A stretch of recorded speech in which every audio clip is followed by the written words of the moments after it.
Start of Chapter 8. Wrapped in his ihram, he was standing in the courtyard of the Kaaba. He was alone, there was not a soul in sight.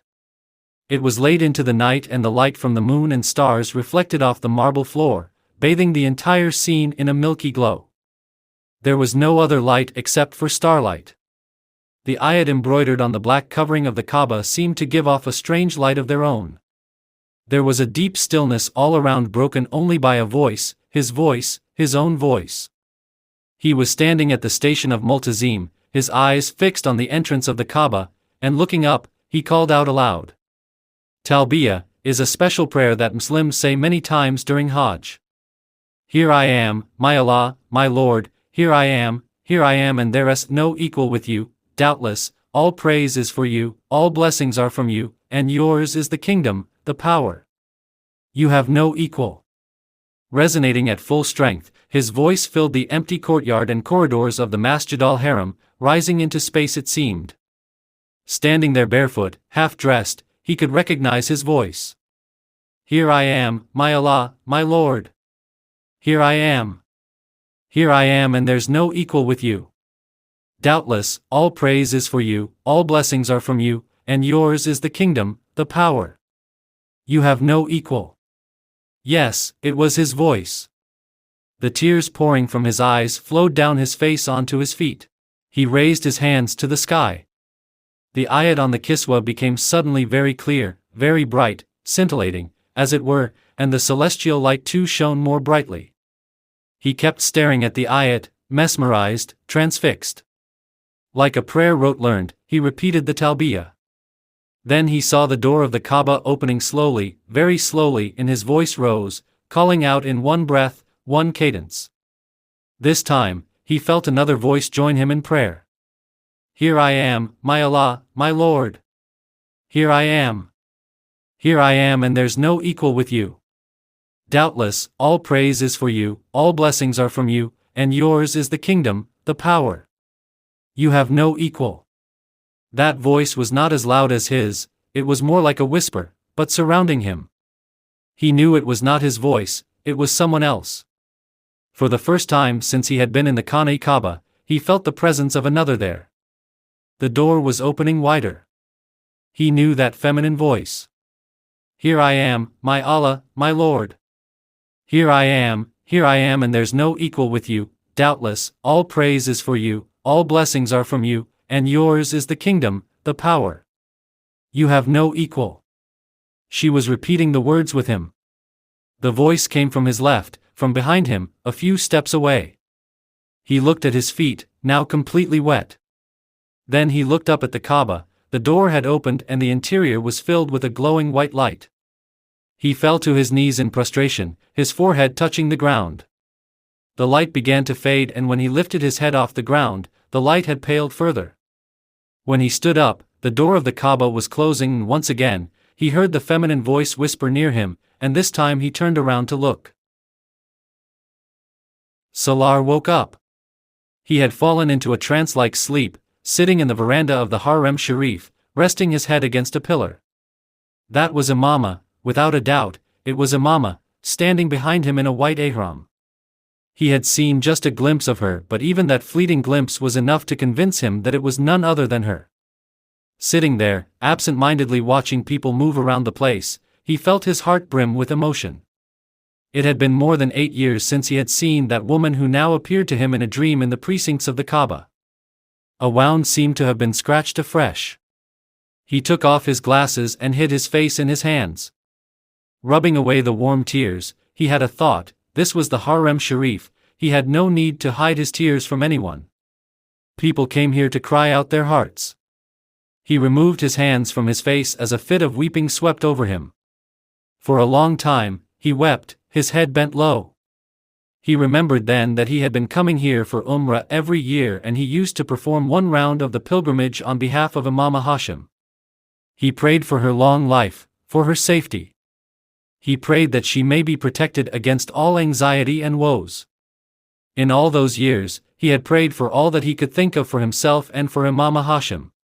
But standing there, in that very holy place, he had never asked Allah for Imama Hashim for himself. It was quite strange that he had never prayed that she may be granted to him. His tears ceased and he stood up. After the ablutions, he wore the ihram to perform the Umrah. As he went around the Kaaba, he incidentally found a place near the station of Multazim, where he had found himself in his dream. He lifted his hands in prayer. Your messengers and prophets stood at this spot and prayed to you. There's a world of difference between my prayers and theirs. He was pleading. I am no prophet to pray the way they do. I am an ordinary human being with very human failings. My desires and my aspirations are all very ordinary. No one must have stood here and wept for a woman. How lower can my position, my debasement be, that standing in this pristine and sacred place, I should beg and plead for a woman? But I have no control over my heart nor over my tears. It was not I who gave her a place in my emotions, in my heart, it was you who put her there. Why have you so filled my heart with love for her that even though I stand in your presence, I miss her? Why have you made me so helpless that I have no power over my existence? I am that being who was created with all these failings. I am that being who has no guide but you. And that woman, she stands at every turn that my life takes, preventing me from making any move, going ahead. Either completely erase all thought of her from my heart, take away my love for her, or grant her to me. If I cannot have her, my entire life will be wasted mourning for her.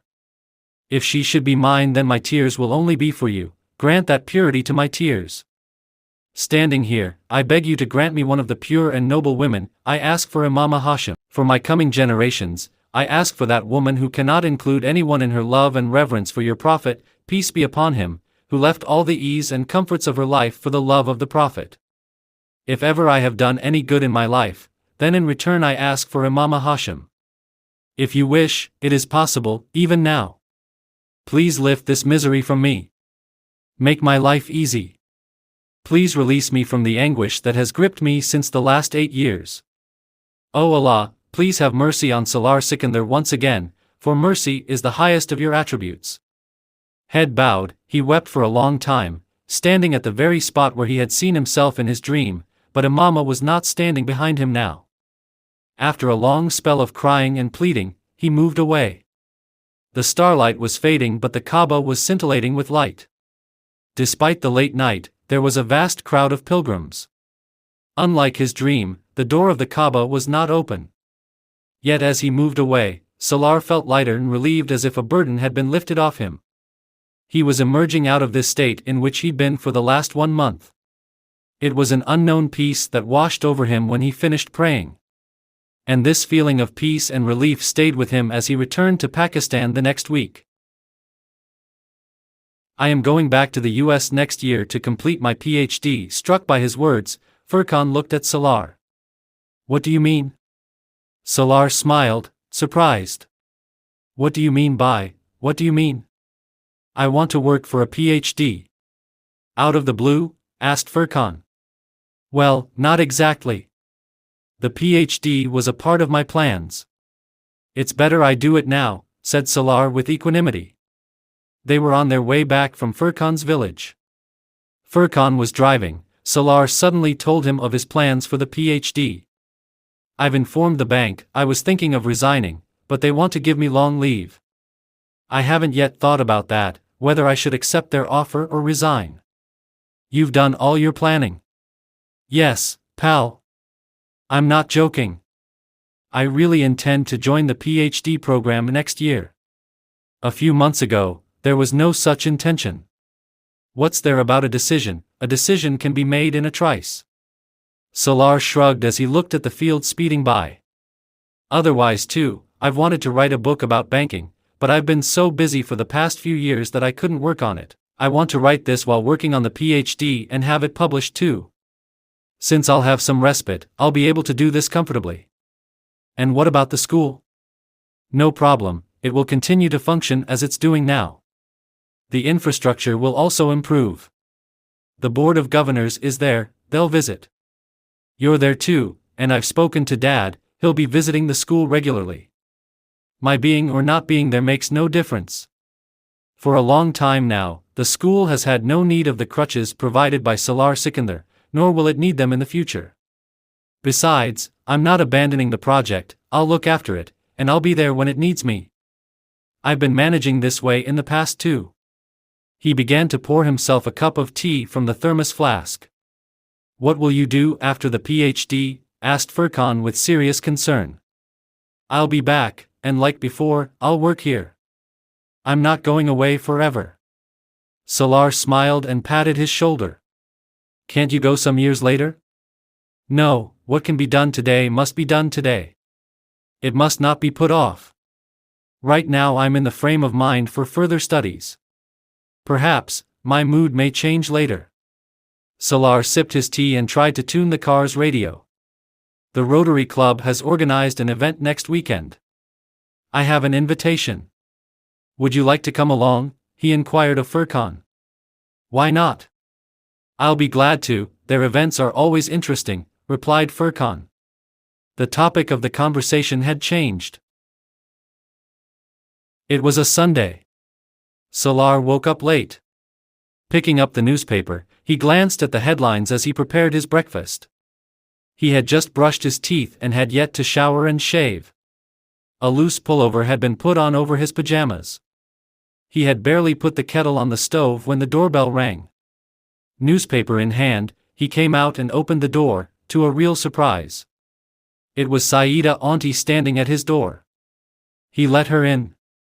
Assalamu alaikum. How are you? He asked, trying to overcome his astonishment. The Lord be thanked, I'm very well. And you? She asked warmly, stroking his head. I'm fine, thank you. Please come in, he replied with a smile. You don't look fine. You've lost weight and you're looking dark too. She peered at him through her glasses. I haven't lost my complexion, it's because I haven't shaved. Salaar tried not to show his amusement as they went in. Now. And why haven't you shaved? Planning to grow your beard, I suppose. Well, it's a very good thing, very noble. It's good of you, she said as she sat down on the sofa. No, Auntie, I'm not planning to grow a long beard. It's Sunday and I woke up late, just a short while ago, so I haven't shaved as yet. Why did you wake up late? That's not a good habit, son. You should wake up early for the morning prayers, it gives radiance to the face. No wonder you look so tired and drawn.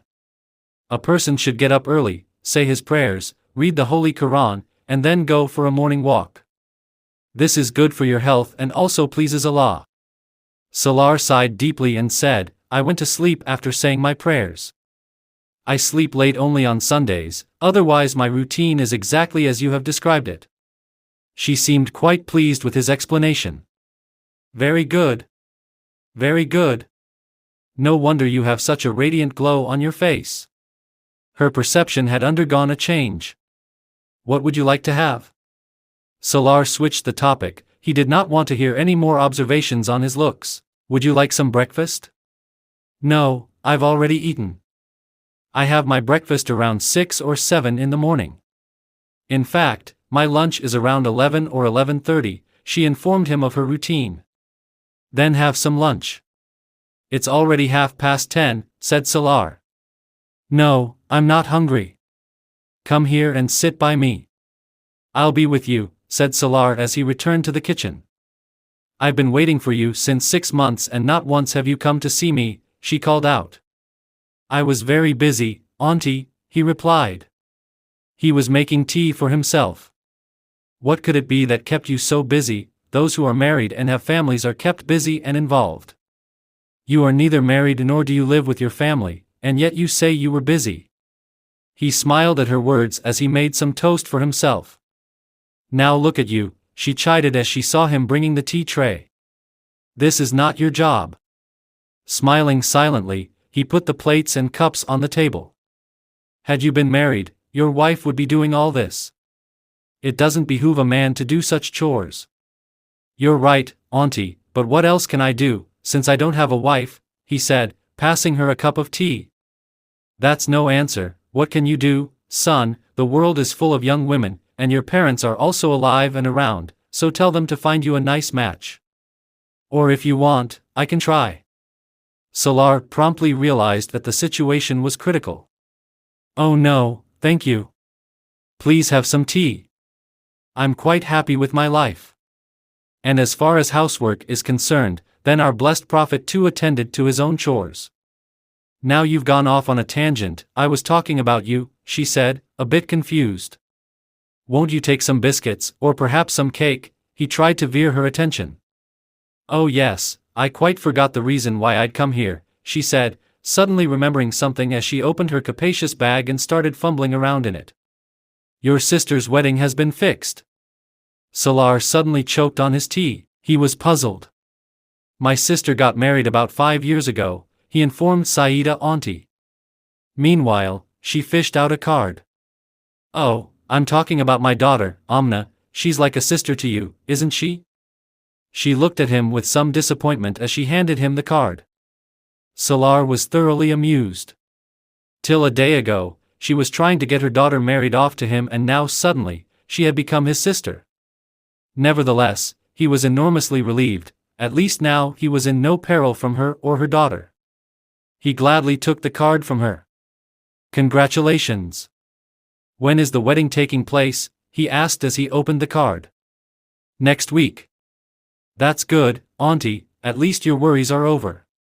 He had stressed the word your instead of saying mine. Yes, Allah be praised. It's a very well-placed match. My responsibility is over now, and once she's settled, I can join my sons in England. Salaar glanced cursorily at the card. I came here especially to give you the invitation. No excuses this time, you must come to the wedding. You're a brother, and you must see her off to her new home. Salaar held back his smile as he sipped his tea. Don't worry, I'll be there, he assured her as he buttered a toast for himself. I've got a card for Furkan too. I have to go and give it to him. The thought began to bother her. Furkan had to go to his in-laws today with his wife. He must have left. You can give me the card, I'll deliver it. And if you should forget? Saida Auntie was not convinced. I won't forget. Why don't you speak to him? I'll call him up now. She brightened up. Oh yes, that's fine. Call him up for me. Salaar brought the telephone to the table, dialed Furkan's phone number and flicked on the speaker switch, while he continued with his breakfast. Furkan, Saida Auntie's here with me, he said. Talk to her. He kept quiet as Furkan and Saida Auntie spoke. By the time their conversation ended a few minutes later, Salaar had done with his breakfast. As he was putting away the stuff in the kitchen, a thought struck him. Who did you come with? He inquired. With my son, Saida Auntie complacently replied. Oh, so your son's here?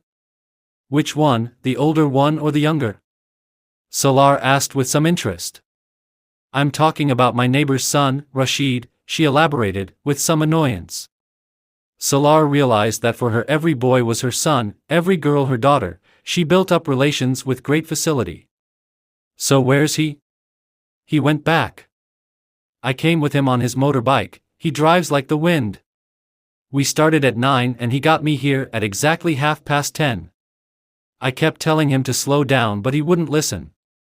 When we got here he said it was the last time he'd give me a lift on his motorbike. The next time, I'll walk you down, he said.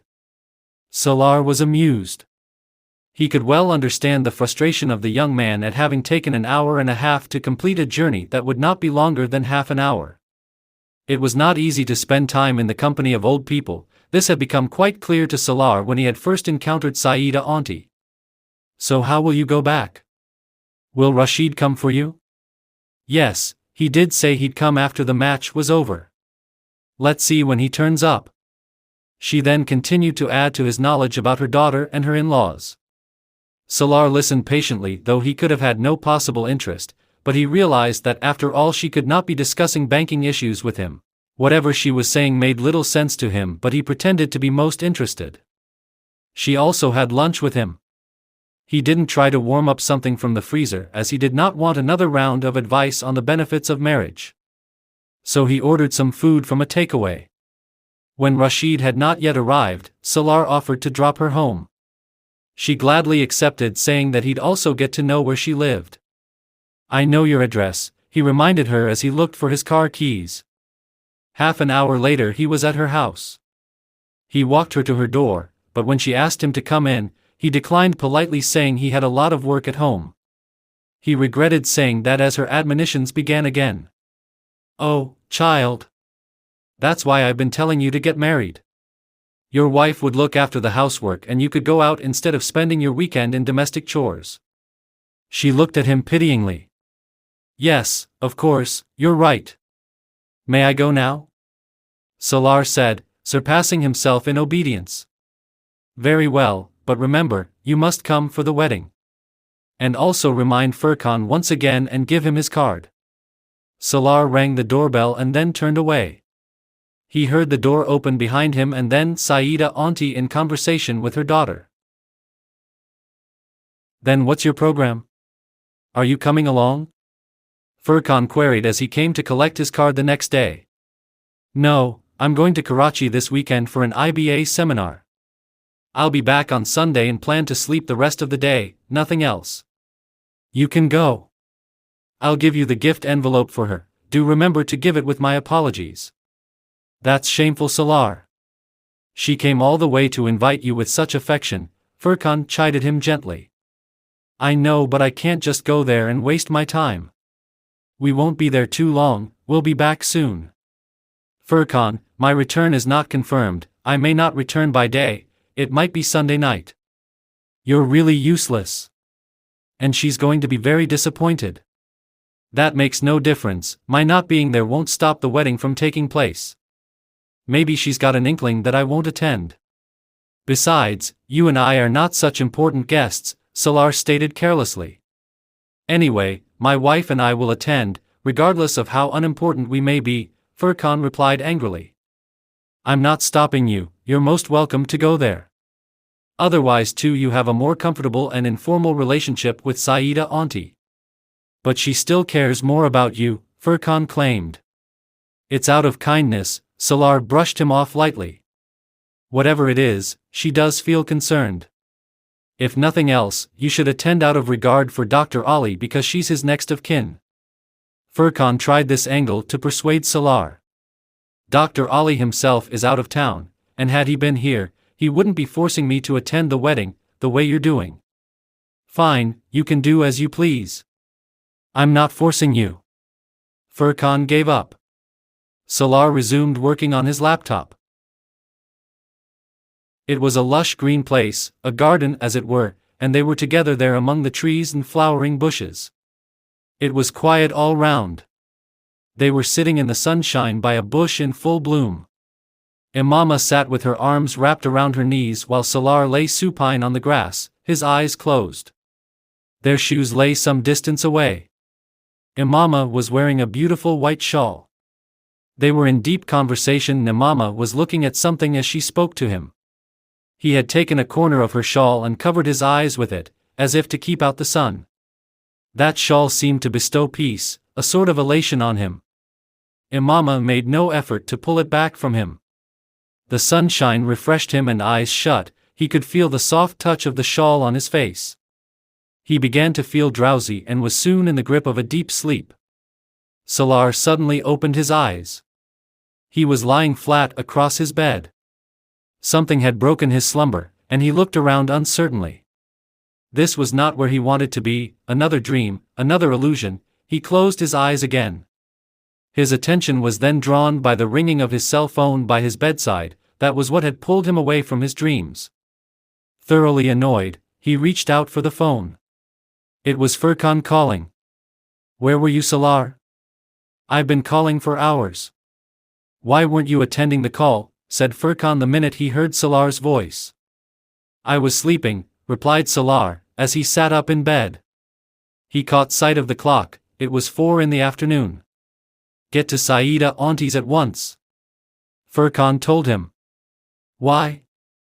I told you that I know what you told me, interrupted Furkan, but there's an emergency here. What sort of emergency?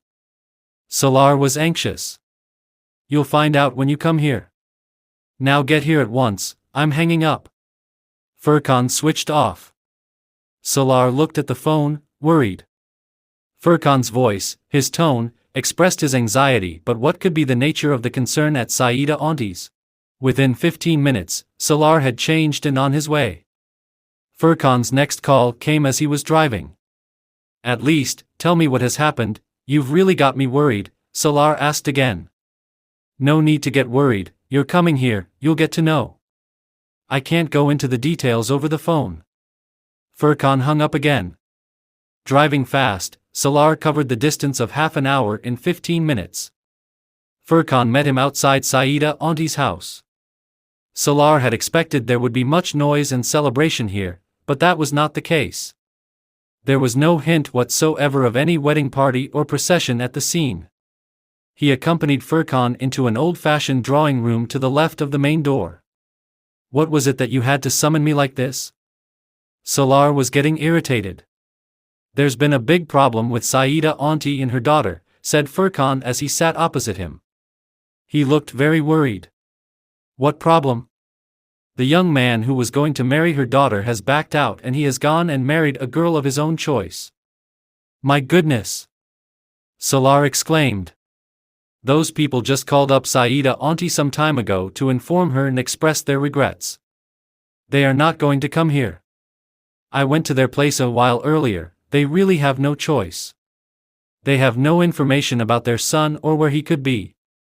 He just called to tell them about his decision. Furkan disclosed the details. If he was not interested, he should have told his parents honestly. If he had the guts to elope, then he should have had the guts to refuse his parents too. Salaar found the whole affair very distasteful. Saida Auntie's sons should have been here to handle this situation. Yes, but since they're not here, someone has to deal with this. Doesn't Saida Auntie have any other close relatives here? Salaar queried. I spoke to Dr. Ali a short while ago, Furkan informed him, but Dr. Ali's not here. It would have been a different story if he were present, noted Salaar. He told me to have you speak to him on the phone. Furkan's tone was a little slow this time. Me? How can I help? Salaar was suddenly alert. By marrying Amna. Salaar couldn't believe what he had heard, he stared at Furkan dumbfounded. Are you out of your mind? He could barely get the words across. Yes, I'm quite sane. Then you don't know what you're saying. Salaar's face was an angry red. He shot up to leave, but Furkan blocked his way. What made you say such a thing? Salaar could hardly control his voice. Whatever I said was on Dr. Ali's instructions. Salaar's face was a kaleidoscope of emotions. Why did you suggest my name? I did not suggest anything, Salaar. He himself suggested it. He told me to ask you to help Saida Auntie at this juncture by marrying her daughter. Salaar felt as though the ground had been pulled away from under his feet, or the sky from over his head. He turned and slumped down on the sofa. Furkan, did you tell him that I'm already married? Yes, I did, that you'd been married years ago, but the girl just disappeared and you never found her. Then? Despite this, he wants you to marry Amna. Furkan, He stopped, then asked, and Imama? What happens to her? Imama has been out of your life all these years. God knows where she is, or even if she's still around or not. Furkan. Salaar stopped him harshly. Just leave her alone, or whether she is or isn't. What happens if she should turn up tomorrow? You'd better speak to Dr. Ali about this, advised Furkan. No. You should tell Saida Auntie and her daughter the truth. It could be that they will not accept an already married man as their son-in-law. If that were so, she would also have accepted the man who went off and married of his own choice. Had he turned with his family, she would have accepted him too, but the problem is that he's not ready to have Amna as his second wife. He can be traced. Yes, he can be traced, but not this time. Dr. Ali has not made the right choice for Amna. What could I possibly give her? I'm worse than that man who walked out on her. Salaar spoke like a defeated man. Salaar, they need someone now, and at a time of need only that person is valuable who can be trusted. You have been helping so many people through your life, can you not do something for Dr. Ali? I have helped others monetarily, he said. Dr. Ali doesn't need my money. Before Furkan could say a word, his phone began to ring. He looked at the number on the screen and held the phone out to Salaar. It was Dr. Ali. With a somber look on his face, Salaar took the call. Sitting there, the phone held to his era, Salaar realized that not everything can be divulged to anyone at random. Whatever he had told Furkan could not be repeated in a loud and angry voice to Dr. Ali. He could not say no to him. He could neither argue with him nor give any justifications or excuses. Dr. Ali spoke to him in his typical soft tone. If you can get your parents' permission, then marry Amna. She's like my own daughter. Consider that I am requesting this for my daughter. I am putting you to much trouble, but I am compelled, I have no choice. I'll do as you say. Salaar spoke in a low voice. Please don't request, just convey your orders, he found himself saying. Furkan returned to the room about 10 minutes later. He found Salaar seated on the floor, cell phone in hand, looking lost and quiet. Furkan pulled up a chair and sat opposite him. Did you speak to Dr. Ali? He asked gently. Salaar looked up and without a word handed back the cell phone. After some time, he said, I will not take her home yet. The nikah alone will be quite enough. Salaar began to look at the lines on his palms. Furkan felt very sorry for him. This was not the first time that a person had fallen victim to circumstance. The traffic on the road was almost non-existent as the night deepened. The fog was slowly engulfing everything in sight. The streetlights seemed to reach out through the fog to relieve the dark in the balcony where Salaar was sitting on a stool by the railing.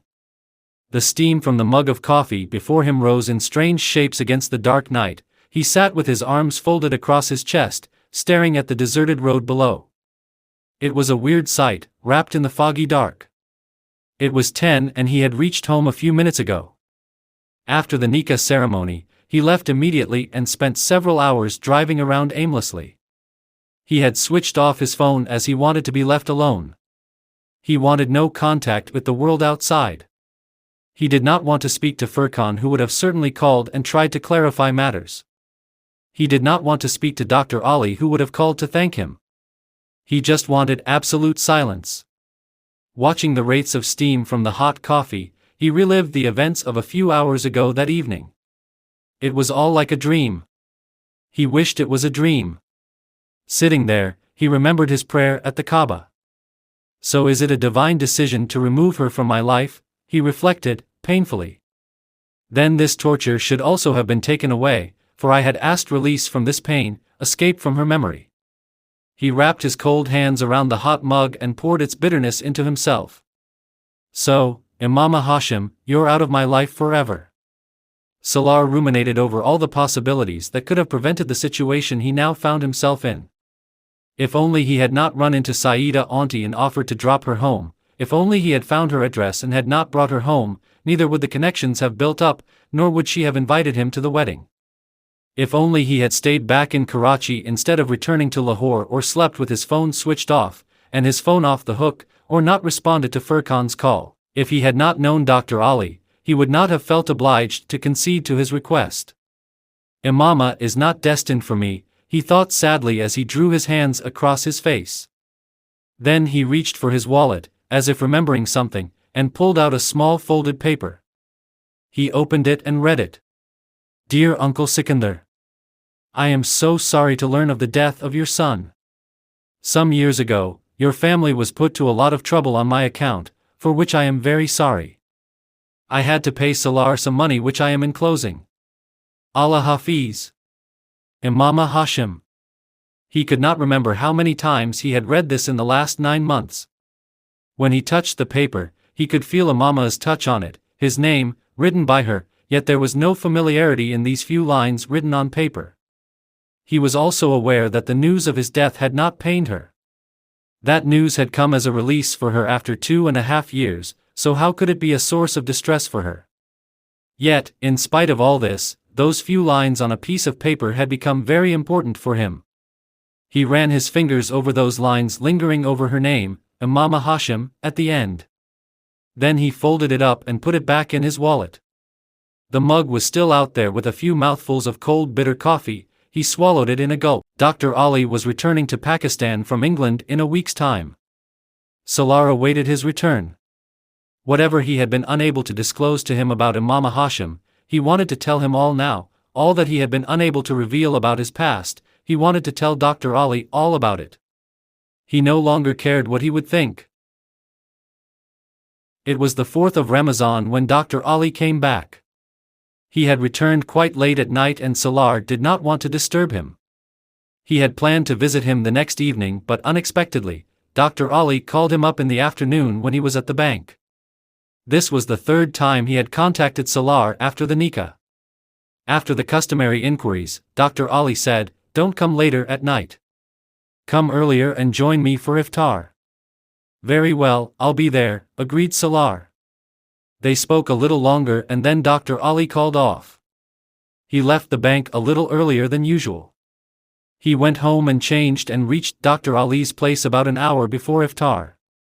Dr. Ali's servant, instead of seating Salaar in the assembly hall, led him straight into the lounge. Dr. Ali greeted him warmly, embracing him, and gently touched Salaar's forehead with his lips. "You used to come here as a friend, but today you are here as one of the family." Salaar knew what he was implying. "Come, be seated." Dr. Ali gestured towards the sofa, and took a seat at the other end. "Congratulations. Now you are finally settled down." Salaar looked him with quiet eyes and a wan smile. Dr. Ali was smiling broadly. "I'm very happy that you have married Amna," he continued. "She is like a 4th daughter for me and you are thus a son-in-law." Salaar lowered his gaze. If the Imama Hashim chapter had not been a part of his life, he would have felt very proud to hear this.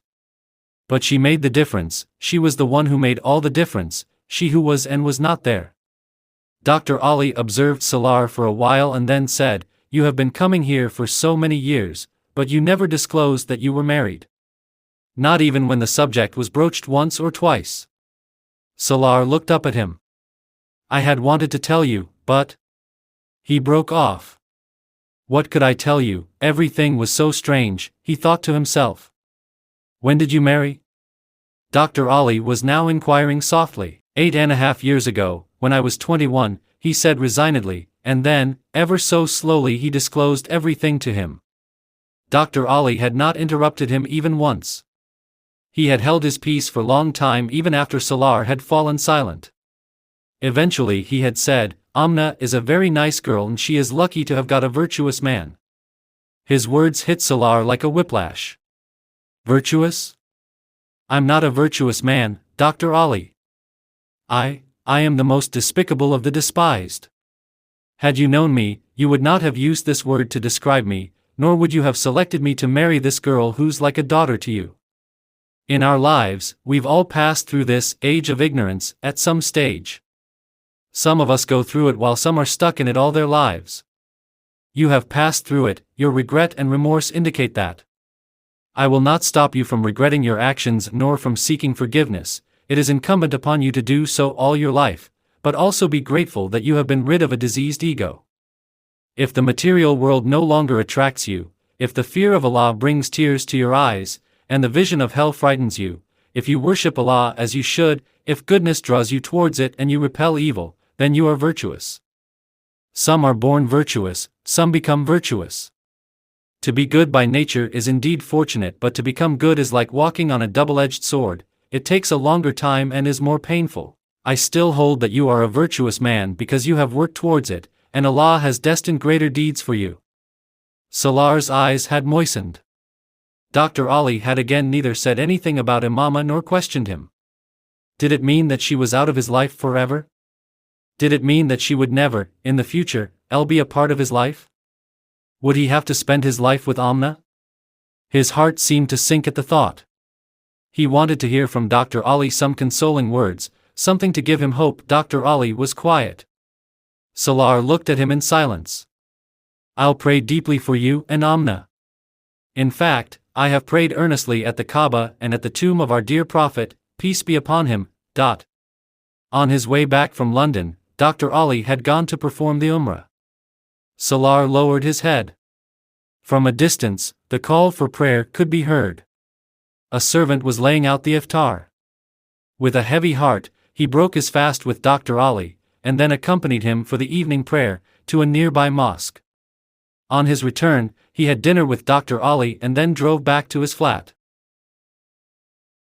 "Can you come with me to Saida Auntie's tomorrow?" Salaar called up Furqan on his return from Dr. Ali's place. It was about 10 p.m. Furqan was on night duty. "Yes, why not, anything special?" "I need to talk to Amna about some things." Furqan was unable to respond. Salaar's tone was very even, with no hint of bitterness in his voice. "What sort of things?" "Nothing to worry about," Salaar tried to calm his fears. But all the same, Furqan persisted. "Do you want to tell her about Imama?" "First, answer my question, will you come with me?" asked Salaar, instead of replying to his query. "Yes, I will." "Then I'll tell you tomorrow what I have to say to her." Before Furqan could say anything, Salaar had hung up. "You want to talk to her about Imama?" Furqan asked as he was driving. "No, not just about Imama, but many other things too." "For God's sake, Salaar, don't try to rake up issues that are dead and buried." Furqan was visibly annoyed. "She should know my priorities and my aims in life, if she has to spend the rest of it with me," Salaar said, taking no notice of Furqan's agitation. "She'll get to know, she's a sensible girl and she'll understand once she comes and lives with you. You can tell her then instead of going there and opening a Pandora's box. What's the point in telling her after she comes to my place, and has no path of return? I want her to listen to what I have to say, to understand it, think over it, and then take a decision. She can't take any decision now, she's already married to you." "Yes, but the marriage has not been consummated." "What difference does that make?" "Why not? If she has any objection to what I have to say, she can review this relationship." Salaar replied very seriously. Furqan fixed a piercing gaze on him. "And what sort of facts and justifications do you propose presenting her with for this review?" "Just a few things, knowing which is necessary for her," Salaar brusquely replied. "They are Dr. Ali's relatives and, as such, I hold them in high regard. If he had not told me, this relationship would not have been established either." "But I—" Furqan intervened without letting him complete. "Fine, say whatever you have to, but just tone down the Imam a bit, because if anything will hurt her, this is it. Maybe, she won't mind about the other things, but it is not easy to be, and be known as, the second wife." He tried to make Salaar understand. "And I want her to feel and think about this. You say she's beautiful, well-educated, from a good family, etc." Furqan cut across again. "Quit it, Salaar. Go and tell her whatever you want to. I want to speak to her in privacy. I'll tell Saida Auntie, she'll arrange it for you to meet Amna alone." Furqan shook his head in frustration. Half an hour later, they were at Saida Auntie's. She opened the door and was beside herself with joy at seeing Salaar and Furqan at her doorstep. She took them to the sitting room. "Saida Auntie, Salaar wants to speak to Amna in privacy," Furqan announced as they entered the room. Saida Auntie looked a little flustered. "Speak about what?" She now looked at Salaar, who was standing with Furqan. "There are some things that he wants to tell her himself." "It's nothing to worry about," Furqan tried to allay her fears. She looked at Salaar again, he looked away. "Very well, come with me, Amna is indoors. You can meet her there." Saida Auntie went in, and giving Furqan a look, Salaar followed her. The sitting room was to the left of the entrance and to the right was a staircase going up. Ahead of them, raised by few steps, was a big, old-fashioned wooden door that was ajar. Beyond that, a spacious red-tiled courtyard could be seen. Saida Auntie was moving towards that door. Salaar was a few steps behind her. As she entered the courtyard, Salaar was on the stairs, a little hesitant. There were flower beds along the boundary wall of the courtyard. The greenery of the shrubs and creepers on the red brick wall looked beautiful. Sunshine filled part of the courtyard, making the red of the bricks and tiles even more brilliant. Salaar suddenly stopped in his tracks. There was a bunk bed in the sunlit portion of the yard, and a girl, who must have been sitting there, now stood with her back to them. She was dressed in a white shirt and a black trouser, and must have just showered, as her hair hung in wet locks down to her waist. Her white dupatta lay across the bunk bed. Rolling up her sleeves to her elbows, she turned to face Salaar. Salaar stood still, his breath taken away. Never in his life had he seen a more beautiful girl, or perhaps no one had ever appeared as beautiful to him as this girl. Certainly, this must be Amna. Who else could it be? There was no one else in this house except her. He stood rooted to the spot, unable to take his eyes off her. Someone had his heart in her grip, and he could not say if its beat had stopped or raced on. There was much distance between him and Amna. As she had turned, her glance first fell on Saida Auntie. Salaar is here. Saida Auntie was close to Amna, who craned her neck to look beyond at the entrance to the courtyard. Salaar noticed her surprise, then she turned again, her back to Salaar. He saw her bend and pick up her dupatta from the bed and wrap herself up in it, covering her head too. He could no longer see her hair spread out on her back. However, he was surprised by her composure. There was no anxiety, no haste, no amazement in her mien. Saida Auntie turned towards Salaar, and finding him still standing in the doorway, said, "Come in, son. Why are you still standing there? This too is your home." Amna, having covered herself with her dupatta, looked at him again. He was still staring at her, without batting an eye, motionless, as though turned to stone. A look crossed Amna's face. Salaar had moved forward. "This is Amna, my daughter," Saida Auntie introduced her. "Assalamu alaikum," Salaar heard Amna say. But he was unable to respond. She was a few feet away, and it was hard to keep looking at her. He was getting nervous. Amna sensed his anxiety. "Salaar wants to talk to you," Saida Auntie informed Amna. Amna looked at Salaar again. Their eyes met and they looked away. Amna looked at Saida Auntie and Salaar looked at Amna's hands, covered with mehendi patterns to her wrists. He felt he could not bring himself to say anything to this girl. "Salaar, let's go into the room, son. You can sit there and talk to Amna." Saida Auntie was addressing him now. She moved towards the veranda and Salaar saw Amna follow her, head lowered. He stood where he was, seeing them go ahead. Saida Auntie opened the door and went in.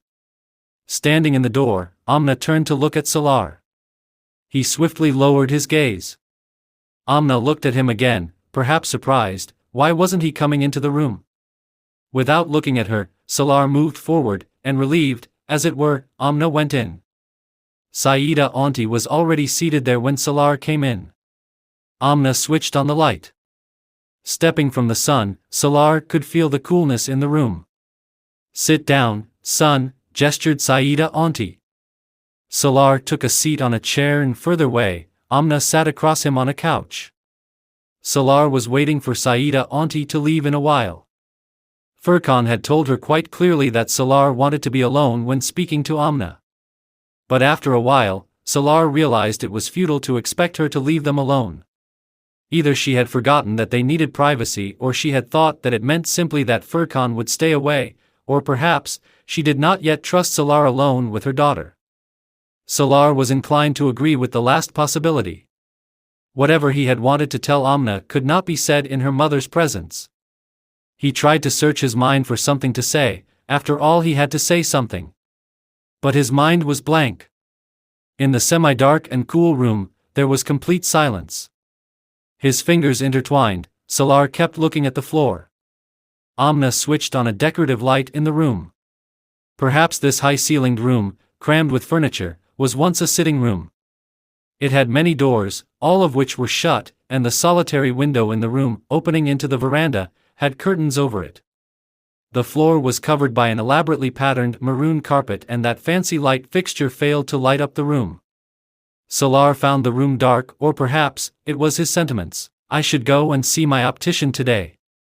My distance vision seems to be getting weaker along with my nearer vision," he thought, wistfully. He was unable to clearly see Amna, who was seated across the center table.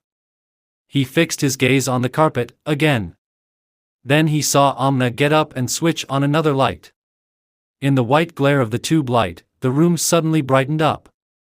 Why had she not done that before, he wondered, as the fancy lamp was turned off. Perhaps she was nervous too. She came back and sat down, but not opposite him. This time she took a chair near Saida Auntie. Salaar didn't try to look at her this time, he focused his attention on the carpet. Saida Auntie's patience finally gave way. She cleared her throat to attract Salaar's attention. "Son, say what it was that you wanted to discuss with Amna," she reminded him very affectionately. "You've been quiet so long that I'm getting really worried." Salaar took a long, deep breath and looked at Amna and then Saida Auntie. "Nothing more, I just wanted to see her." He tried to keep his voice as steady as possible. Saida Auntie's face lit up. "So that's all, is it?" Furkan scared me to the core. "Yes, of course, you may look at her, after all, she's your wife." He stood up. "Please ask her to pack her things. I'll be waiting outside," he told Saida Auntie as he moved towards the door. Startled, Amna looked at him and so did Saida Auntie. "But, son, you came here just to talk to her, and now you want to take her along." "I wanted to give her a proper send-off." Salaar interrupted her gently. "Consider this the send-off, that I have come to take her home." Saida Auntie looked at him intently, and then said, "Very well. If this is how you want it, then this is how it will be, but at least wait till iftar. It's a matter of a few hours, you can have dinner and then leave." "No, thank you. Furkan and I have some work to do. I had asked him to give me an hour to come here, I won't be able to stay too long. But, Mom, it will take me quite some time to pack my things." Imama spoke up, joining the conversation for the first time. She was still seated on the chair. Without looking at Amna, Salaar addressed Saida Auntie. "Please tell her to do her packing comfortably, as long as it takes. I'll be waiting." He left the room. Furkan looked at Salaar in surprise as he entered the sitting room. "You're back so soon? I thought you'd take more time." Instead of replying, Salaar just sat down. Furkan watched his face intently. "All okay?" "Yes." "Did you meet Amna?" "Yes." Then? Then what? Let's go?" "No." "Why?" "I'm taking Amna with me." "What?" Furkan was stunned. "But you had come to talk to her. What made you change your mind all of a sudden?" Salaar gave him a strange look. "I simply thought I should." Furkan gave him a troubled look. When they reached Salaar's apartment 2 hours later, there wasn't much time left to the iftar. Salaar had bought some eatables for iftar on their way home. Furkan wanted to take them home to break the fast with him, but Salaar did not agree. Furkan asked his wife to come over to Salaar's. She set the table for iftar. Amna tried to help but Furkan and his wife declined the offer. Salaar did not intervene, he went to the balcony, cell phone in hand. Sitting in the lounge, Amna saw him through the window panes, pacing up and down, in serious conversation with someone. All the way from Saida Auntie's house to his own apartment, he had not spoken to Amna even once. From time to time, Furkan had tried to make small talk. The same was happening now. Salaar did not break his silence even at the iftar table. Furkan and his wife served Amna with different snacks. She keenly felt Salaar's cold attitude and his silence. After breaking the fast, he came out with Furkan for the evening prayers. Furkan had to go back to the hospital after the prayers. As they left the mosque and walked towards the car park, Furkan said, "You are very quiet." Salaar glanced at him, but walked on without a word. "Don't you want to say something?" Furkan was trying hard to break this spell of silence. Salaar looked up at the sky. After sunset, a fog seemed to be descending towards the ground. He sighed deeply, then looked at Furkan. "No, I have nothing to say." As they walked along, Furkan heard him mumble, "I am not up to saying anything today." Furkan felt a rush of pity for him. He patted Salaar's shoulder in sympathy. "I can understand your feelings, but such things happen in life all along. Whatever you could do for Imama, you did. You waited for her as long as you could. 8 or 9 years is no joke. If this girl is the one destined for you, then we can do nothing about it." Salaar looked at him with expressionless eyes. It was not Imama's fate to come into this house. It was Amna's fate, and she did. It has been just 7 days since you married her, and she's in your home on the 8th day. It's been 9 years since you married Imama, and she has not been able to come to here as yet. Can't you understand that Imama is not your destiny? He tried his best to convince Salaar. We have many wishes, many desires. Allah fulfills some and He does not fulfill others. It's possible that not getting Imama is in your best interest. Possibly, you were marked for Amna. Maybe a few years down the road, you'll never tire of thanking Allah for the same thing. They had now reached the parking lot. Furkan's car was in the front row. I have yet to see a person whose every wish in life has come true, so why should one complain? Try to make your life with Amna a good one. Furkan unlocked the car door, but before getting in, he placed his hands on Salaar's shoulders and gently pecked him on both cheeks. You should remember this, that you have done a good deed, and you will surely be rewarded, if not in this life, then in the next. He was still holding Salaar's face. Salaar tilted his head slightly and smiled a little. Furkan sighed with relief. It was the first smile he had seen on Salaar's face that day. He smiled in return and warmly patted him on the back. Then he got in and switched on the ignition. As he was about to move, he heard Salaar tapping on the car window. Furkan rolled it down. You were saying that you had never seen a man whose wishes had been granted, Salaar said with a certain calm in his voice as bent down to the window. He looked very peaceful and content. Then look at me, because I am that person who has been blessed with whatever I asked for to this day. Furkan thought his mind had been affected by his despair and distress. What you call my good deed is actually my recompense. It is my reward. In this life, I shall not have to wait for the hereafter, and my fate is the same as it was 9 years ago. He was speaking slowly, in a deep voice. I have been granted the same woman for whom I had prayed. Imama Hashim is in my home now. Goodbye. In stunned silence, Furkan watched his back as he walked away. He could not fathom what he had said. Perhaps I did not hear him right, or perhaps he has lost his mind, or perhaps he has reconciled himself with the situation. Salaar was now a distant figure. End of chapter 8.